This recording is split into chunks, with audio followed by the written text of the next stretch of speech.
tenemos, y es el único que morará dentro de nosotros hasta la venida de Jesucristo. Pero los cristianos, sí, espíritu que caiga, y el avivamiento. ¿Cuál avivamiento? La Biblia habla que vendrán tiempos peligrosos, que apostatarán de la fe. Cristo dijo, cuando el Hijo del Hombre venga, hallará fe en la tierra. Y debes de probar los apóstoles que se dicen apóstoles y no lo son, Apocalipsis 2:2. Pero ahora ya no cazamos a los herejes, ya no estamos abiertos porque dicen, ya no juzgues. Una cosa es juzgar y otra discernir, que es el tema de nuestra conferencia. Pero los cristianos están aceptando todo, creyéndolo todo, como los niños. Agarra a un niño de 3 años y ponle popó, y no la huele, no la oye, no la ve, no le afecta sus 5 sentidos físicos, porque todavía no tiene desarrollados sus sentidos. Pero ese niño, cuando crece, ya sabe lo que huele mal y se aleja de la basura. Y así los cristianos están comiendo basura, oliendo basura, viendo la basura, y no se inmutan porque no tienen los sentidos ejercitados en el discernimiento entre el bien y entre el mal. Veamos a continuación de qué forma este problema está invadiendo la iglesia. Hace algún tiempo recibí también un folleto de una iglesia que promueve lo que se conoce ahora como la autoestima y el positivismo. Este folleto tenía como título, ¿qué tan valioso soy? Así decía el folleto. Y a continuación enseñaba, escucha esto, que Jesús tenía tan alto concepto de nosotros y tan grande que por esta razón dio su vida en nuestro lugar. Fue crucificado, enterrado y resucitado por causa del tremendo valor que tenemos. Esta enseñanza es una herejía. Y qué bonito se oye, ¿verdad? Dios dio su vida porque consideró que valíamos muchísimo. Esto es una herejía porque niega la doctrina de la gracia. Cristo no murió porque nosotros tuviéramos un grande valor de Dios. Todo lo contrario. Dice Romanos 5:10 que éramos enemigos y que siendo enemigos, Cristo murió por nosotros. Dice Efesios 2:1 que estábamos muertos en delitos y en pecados. Enseñar pues que la motivación por la cual Dios envió a su Hijo, por nuestro gran valor que tenemos, es negar lo que la Biblia enseña acerca del inmerecido amor que hemos recibido de Dios. Miren lo que dice, por ejemplo, en el libro de Tito, está ahí antes de Hebreos, capítulo 3. Al contrario, ¿verdad? Dios nos amó por gracia, no porque valiéramos, no porque significáramos nada, simplemente porque nos amó por amor y por gracia, y la gracia es inmerecida. Dice Tito en el versículo 3, nosotros éramos en otro tiempo insensatos, rebeldes, extraviados, esclavos de concupiscencias, viviendo en malicia y envidia, aborrecibles y aborreciéndonos unos a otros. ¿Cuánto valíamos? Nada. Nada. Yo volteo hacia mi vida antes de ser cristiano y Dios me sacó del lodo. Cuando yo creí que ya había llegado al final de mi vida, cuando ya no tenía yo ningún sentido ni propósito para seguir viviendo. ¿Cómo que nos amó Dios por lo cuánto valíamos? Ay, es que vales muchísimo y por eso dará mi Hijo por ti. Al contrario, todo lo contrario. Dice el versículo 4, pero cuando se manifestó la bondad de Dios y su amor para con nosotros, nos salvó no por obras, no por nada que nosotros valiésemos, sino que nos salvó porque por su misericordia, por el lavamiento, la regeneración y por la renovación en el Espíritu Santo. Entonces, enseñar que Dios nos amó y que Dios nos salvó por el alto valor que tenemos es una herejía, porque contradice la gracia de Dios. Pero los cristianos lo leen y comienzan a ir a reuniones donde te enseñan, tú vales mucho, tú tienes que tener autoestima. ¿Autoestima? La Biblia dice que este tesoro, ¿quién es este tesoro? El Espíritu Santo, lo tenemos en vasos de barro, para que la excelencia sea de Dios y no de nosotros. Nosotros, fuera de Cristo entre nosotros, en mí lo único bueno que hay es Cristo y el Espíritu Santo. Mi carne es corrompida, está sujeta al juicio de Dios que fue llevado en la cruz del Calvario, pero no hay nada bueno, perverso y engañoso es el corazón más que todas las cosas. El cristiano ya no depende de sus emociones, de sus sentimientos, porque son engañosos. Hay un mundo de maldad dentro de nosotros. Por eso tenemos que estar continuamente conectados con Dios para que a través del Espíritu hagamos morir las obras de la carne. Es el Espíritu el que Dios nos ha dado para poder vencer y tener la victoria. Porque en nosotros no hay fuerza de voluntad, en nosotros no hay buenos deseos, en nosotros no hay buenas propuestas. ¿Por qué? Porque siempre le fallamos a Dios. Separados de Él, nada podemos hacer. Y vemos en último lugar lo que se conoce como la psicología moderna. Es increíble la cantidad de líderes espirituales que recomiendan a sus ovejas ir a los psicólogos o a algún psiquiatra, simplemente porque muchos pastores y muchas iglesias se creen incapaces de prestarles ellos la ayuda necesaria para su conducta anormal. En el libro de Isaías capítulo 30, versículo del 1 al 3, Dios hizo esta advertencia a Israel. Isaías 30, del 1 al 3. ¡Ay! Y esta palabra, ¡ay! Implica, ¿qué cosa? Dolor. Cuando te pican, ¿verdad? Cuando te caes siempre gritamos, ¡ay!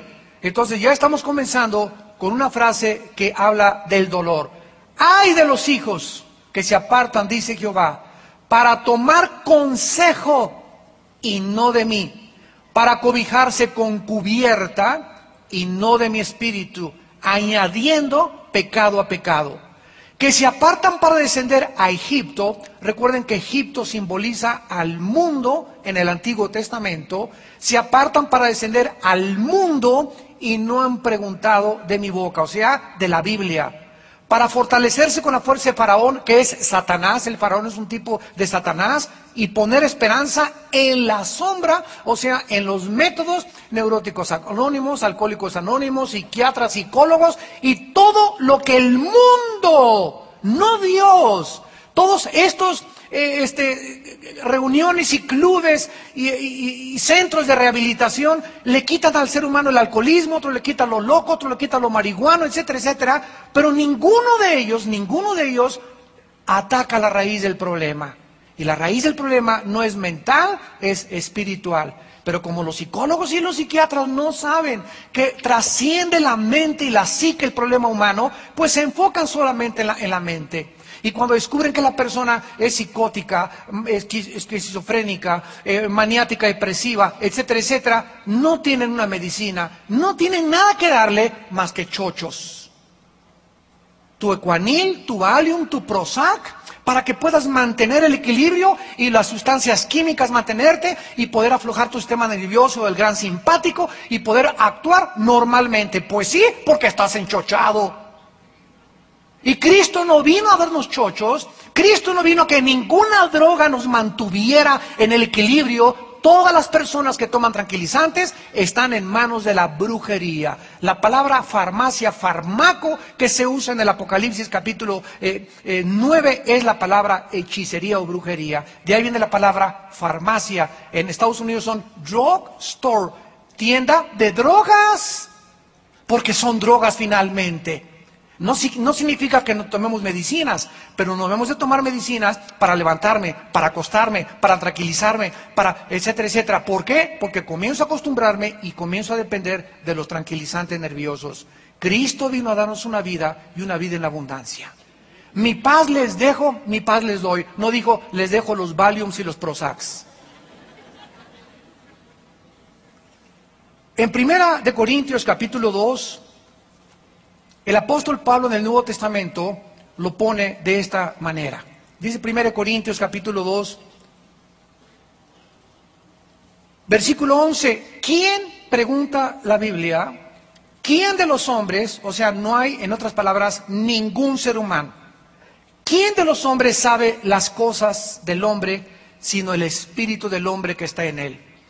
O sea, ¿quién se quiere conocer a sí mismo? Dice la Biblia. Nunca ningún psiquiatra, porque es un hombre igual que tú, Ningún psicólogo, ni Parménides, ni Demóstenes, ni Sócrates, ni el doctor Einstein, ni el doctor Shakespeare, ni ningún ser humano conoce al ser humano, porque Dios es el diseñador de nuestra vida. Y la única revelación que existe de quiénes somos es la Biblia. Somos espíritu, tenemos un alma y vivimos dentro de un cuerpo.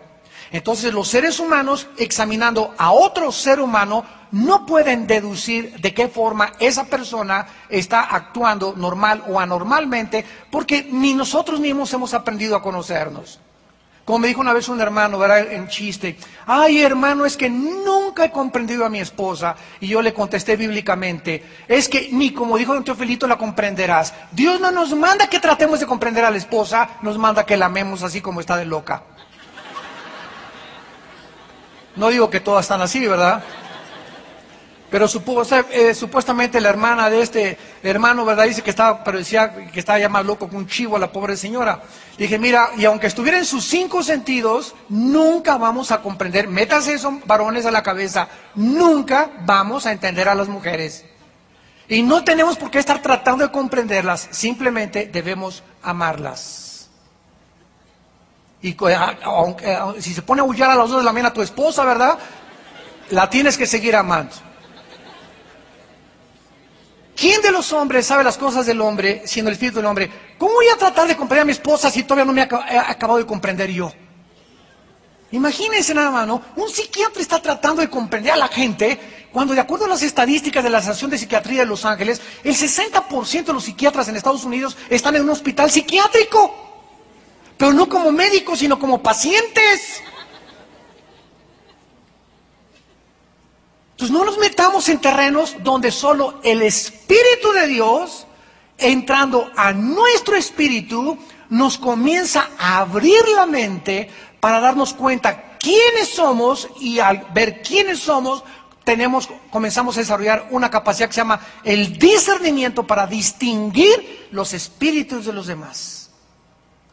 ¿Quién de los hombres sabe las cosas del hombre, sino el espíritu del hombre que está en él? O sea, no es mi mente el elemento a través del cual voy a llegar a comprender psíquicamente o con psíquicos a los demás. Tiene que ser en mi espíritu donde yo tengo que discernir el espíritu de mi esposa, el espíritu de mis hijos, el espíritu del mundo, con mi espíritu que ha sido regenerado por el Espíritu de Dios. ¿Me van entendiendo? Así tampoco, versículo 11, así tampoco nadie conoció las cosas de Dios. Imagínense, si entre nosotros no nos podemos entender, ¿cómo es posible que haya lamas y maometanos y Hare Krishna y filósofos que están tratando de comprender a Dios cuando nosotros no nos comprendemos? Cuando sus pensamientos no son nuestros pensamientos, ni sus caminos son nuestros caminos. Entonces vemos la imposibilidad a la que el ser humano ha llegado. Tratar de comprender a Dios. ¿Y por qué permite esto en Gaza? ¿Y por qué permite los terremotos? ¿Y por qué permitió esta invasión? ¿Y por qué permite que los niños se mueran? ¿Y por qué permitió el cáncer? Estamos tratando de comprender a Dios con nuestra mente. Y es absurdo desde el punto de vista racional. Es como si un niño de 3 años trata de comprender las ecuaciones de Einstein. Es ilógico y razonable, porque su cerebro no está desarrollado. Si entre nosotros, este es mi punto, no nos comprendemos, ¿cómo podemos comprender a Dios? Solo hay una manera: que Él entre a nuestra vida. Y Él sea el que nos comience, Él a través de su Espíritu, viviendo dentro de nuestro espíritu, Él nos comienza a enseñar sus pensamientos y sus caminos, y para esto nos ha dejado las Sagradas Escrituras. Santifícalos en tu palabra es verdad.